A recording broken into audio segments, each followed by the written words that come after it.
নারায়ণগঞ্জের রূপগঞ্জে US Bangla medical college হাসপাতালে চিকিৎসকের অবহেলায় এক রোগীর মৃত্যুর অভিযোগ উঠেছে। মৃত ব্যক্তির স্বজনরা হাসপাতাল ভাঙচুর করলে পুলিশ এসে পরিস্থিতি নিয়ন্ত্রণে আনে। অভিযোগ রয়েছে, চিকিৎসা পেতে রোগীকে 40 মিনিট অপেক্ষা করানো হয়। বিস্তারিত থাকছে মাকসুদুল হোসেন তুষারের প্রতিবেদনে। নারায়ণগঞ্জের রূপগঞ্জ উপজেলার তারাব পৌরসভার কর্ণগোপ এলাকায় অবস্থিত ইউএস বাংলা মেডিকেল কলেজ হাসপাতালে চিকিৎসকের অবহেলায় এক রোগীর মৃত্যুর অভিযোগ উঠেছে।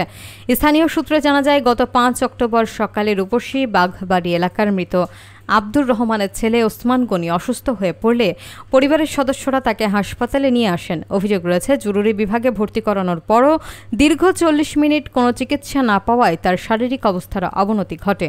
পরে প্রচণ্ড বুকে ব্যথা অনুভব করলে কর্তব্যরত চিকিৎসক ইসিজি পরীক্ষা করেন এবং কিছুক্ষণের মধ্যে ওসমান গনিকে মৃত ঘোষণা করেন। এতে ক্ষুব্ধ স্বজনরা হাসপাতাল প্রাঙ্গণে বিক্ষোভ শুরু করে ও পরে হামলা চালিয়ে ভাঙচুর করে।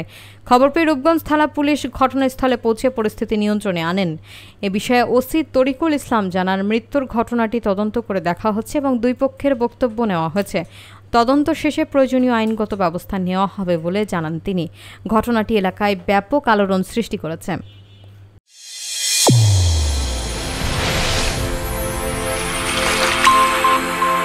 চ্যানেল A1 হৃদয় রেসপন্স।